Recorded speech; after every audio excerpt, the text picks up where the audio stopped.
C'est pas grave. Si vous êtes comme moi, vous vous êtes déjà dit peut-être que vous perdiez toujours vos trucs, et justement que ce serait peut-être une bonne solution d'avoir des petits trackers qui vont vous permettre de retrouver toutes vos choses que vous avez malencontreusement égarées n'importe où en fait. Et justement, Apple est arrivé récemment avec le nouveau AirTag, qui sont venus concurrencer les gros acteurs du marché du genre Tile, et on va justement les comparer pour voir vraiment lesquels seraient les plus intéressants si vous voulez retrouver vos trucs en fait. Parce que si vous êtes comme moi, vous les perdez tout le temps. Alors, AirTag versus Tile, eh ben on y va.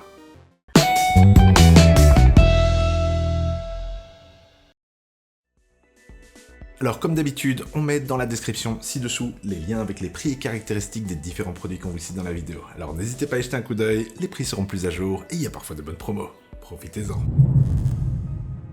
Et ben donc les voilà. Avec un design quand même un petit peu différent, même si Tile a pas mal de versions différentes de tous leurs objets, on est allé comparer plus ou moins ce qui était comparable en termes de prix. Donc tous les deux sont à 35 € et fournissent des services bien spécifiques. Comme vous pouvez le voir, ils ont des formats quand même un petit peu différents, il y en a un qui est un peu plus épais que l'autre quand même. Au final c'est l'Apple qui est le plus épais, même si on dirait pas comme ça, mais par contre le Tile est quand même vachement plus grand. Ils ont tous les deux une petite particularité qui fera que ce sera pas forcément intéressant pour tout le monde d'avoir l'un ou d'avoir l'autre.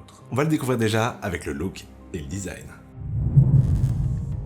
Comme vous pouvez le voir, il y a le petit côté métallique, plutôt joli, mais que bon, il restera pas très joli très longtemps parce que malheureusement, ça a tendance à vite se griffer, à vite prendre les coups, à vite prendre des marques, surtout si c'est le genre de truc que vous allez pendouiller à vos clés, à tous vos objets et tout ça, ça va se rayer. Donc n'espérez pas les garder super longtemps dans cet état-là, et il va peut-être falloir penser à mettre un étui autour. Et justement, ça va être une des premières grosses différences qu'on va pouvoir voir de visu avec le Tile et le AirTag, c'est qu'il y en a un qui permet déjà de s'accrocher de base.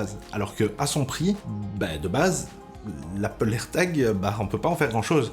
À moins de le mettre dans votre poche pour vous retrouver votre pantalon, c'est pas quelque chose que vous pourrez utiliser tel quel, et c'est un petit peu le problème chez Apple. Il va falloir commencer à aller acheter des étuis spécifiques pour pouvoir aller les accrocher quelque part, alors que ceux-ci, il y a déjà le trou avec. Au niveau du visuel, les Apple, on peut les customiser avec des petits dessins qu'on peut faire graver dessus, c'est gratuit, donc pensez à le faire. Ici, je l'ai pas fait parce que je suis pas très emoji, mais en même temps, vous pouvez taper n'importe quel petit truc comme logo qui sont disponibles sur le site, vous les gravez directement dessus et ça va vous permettre de pouvoir les distinguer. Il y a une promo pour pouvoir en avoir 4 pour un peu moins cher, et justement, ça va vous permettre de pouvoir les différencier, les taper sur votre ordi, les taper dans votre sac, les taper sur tous vos trucs que vous voulez garder facilement, genre les clés de bagnole. Si vous pouvez les différencier, ce sera plus pratique. Tandis que les Tiles, ils sont plutôt sobres, ils ont différentes surfaces selon le type que vous prenez, mais bon, ça fait quand même un peu moins design et un peu moins joli, mais un petit peu plus professionnel.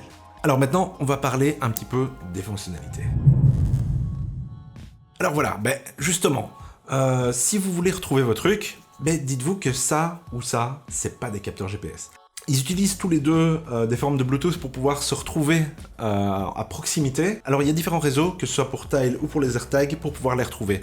Donc justement, si jamais vous les cherchez, ça va être une question d'écosystème en fait. Parce que les Tile, ils sont connectés à tous les gens qui ont sur leur smartphone une application Tile. Et justement, ça va être quand même vachement moins que tous les gens qui ont juste un iPhone. Parce que justement, Apple a pensé, avec leur base installée, ils font tout ça en transparent, ça passe par derrière leur truc, et justement, à chaque fois qu'il y a quelqu'un qui passe à côté de votre truc perdu avec un iPhone, ça va faire un petit ping que personne n'entendra, et que vous serez alerté en disant on a retrouvé votre objet perdu. Avec le service de localisation d'Apple, vous pourrez le retrouver.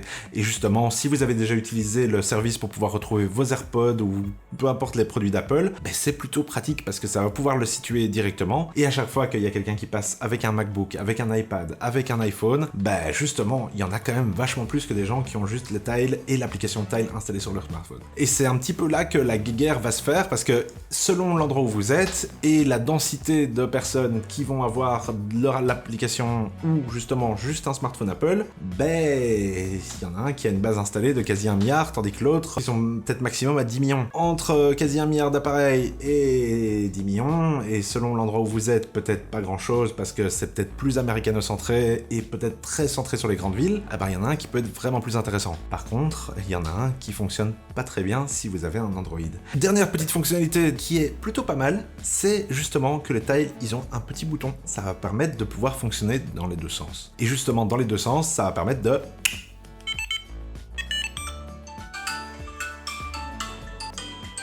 Ah non, il faut que je l'arrête. c'est super cool. Ça va vous permettre de trouver votre smartphone si jamais vous avez votre Tile et que c'est votre smartphone que vous avez perdu. Et ça, justement, c'est un petit truc peut-être qui manquait sur l'AirTag, c'est une fonctionnalité de pouvoir avoir un dialogue entre les deux. Ça, c'est peut-être le plus gros avantage de ce petit truc-là. Sur n'importe quel smartphone, même si vous êtes en silencieux, vous appuyez 2 fois dessus, votre smartphone sonne. C'est plutôt cool. Ça, c'est vraiment le gros avantage de ce truc-là.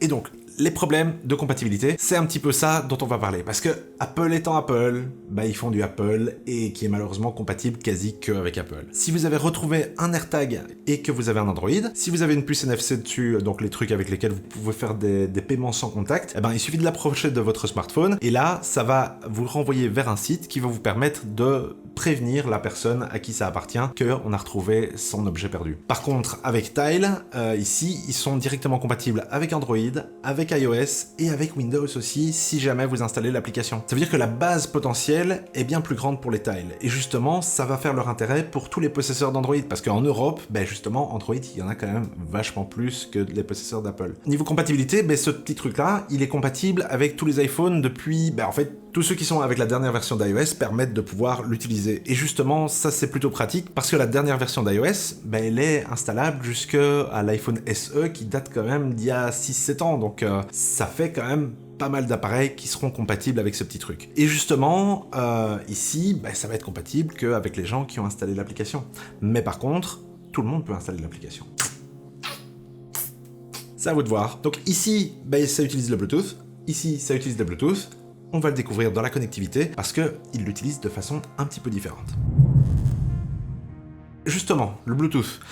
Ici, ben, celui-là c'est le Pro, il permet de capter quand même pas mal loin. Celui-là capte quand même vachement moins loin, mais a des petites fonctionnalités en plus, notamment la fonctionnalité de la bande ultra large qui va permettre de précisément le localiser. Donc justement, comme vous pouvez le voir, on peut pouvoir le trouver quasi au centimètre près. Vous vous approchez, vous avez la flèche qui vous indique où vous êtes, et justement, ça va être vachement pratique. Le Tile, lui, va capter de plus loin. Après, quand vous en approchez, ben, il va falloir chercher un peu plus, parce que justement, que la précision ne sera pas aussi granulaire que celle de l'AirTag. Et justement, ça peut être aussi un facteur de déterminance, si jamais vous voulez chercher dans des endroits plus précis, eh ben, l'AirTag pourrait être beaucoup plus agréable pour vous. Et donc comme on a pu le voir, ça peut vous faire des chouettes jeux de cache-cache, parce que justement, bah, il y a un petit système de chaud-froid qui va être plutôt sympathique, et qui va vous permettre d'avoir des utilisations plutôt originales de vos AirTags. Mais en même temps, Apple a pensé à la sécurité avec une petite fonctionnalité, mais on va en parler dans la gestion de la vie privée.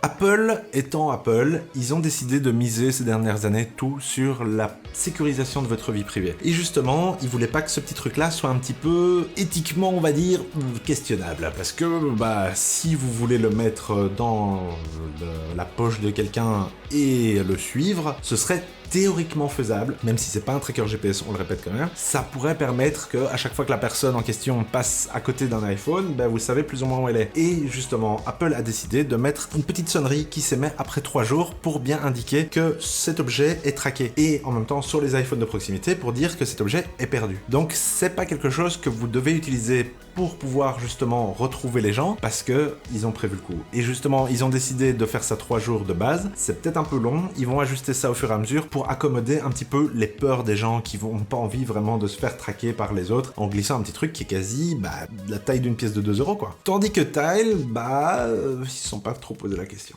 Après, on peut toujours avoir des mises à jour logicielles qui pourraient corriger ce genre de problème. Alors maintenant, on va parler de la batterie et de l'autonomie. Alors, à l'intérieur de ces deux petits trucs, c'est la même pile en fait. CR2032, donc les petites piles de montre comme ça, hein. Elles sont assez faciles d'accès. Il suffit de retirer la petite capsule ici, bêtement, en faisant, vous appuyez d'un côté, vous appuyez de l'autre, et vous faites tourner, et ça se défait. Et vous pouvez changer la pile assez facilement. Contrairement... ça fait un petit bruit d'ailleurs. Et contrairement à ceci, où il suffit de retirer ça, c'est facile aussi, mais ceux d'Apple ont réussi à rester étanches. Tandis que ceux-là sont juste protégés contre les éclaboussures, et ça peut justement être un désavantage pour vous si vous avez peur de laisser un truc sous la pluie ou quoi. Ben ça justement, ça va résister. Tandis que celui-là, on ne sait pas. C'est censé un petit peu résister, mais peut-être pas aussi longtemps. Alors, les deux durent plus ou moins 1 an. On ne sait pas encore exactement jusqu'où ça tiendra, mais en gros, normalement, ils annoncent 1 an.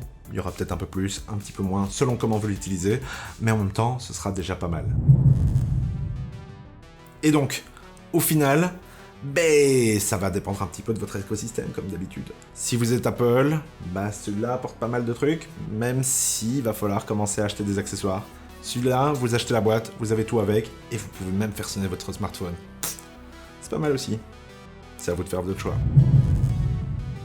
Alors voilà qui termine cette petite vidéo sur ces petits trackers qui sont plutôt sympathiques et qui pourraient faire vraiment le bonheur des têtes en l'air comme moi, en fait, parce que j'ai tendance à perdre mes trucs partout. Donc, si ça vous intéresse, dites-le nous dans les commentaires. On est super intéressé de savoir lequel vous pourriez choisir. Et sur ce, à la prochaine sur la chaîne des dénicheurs.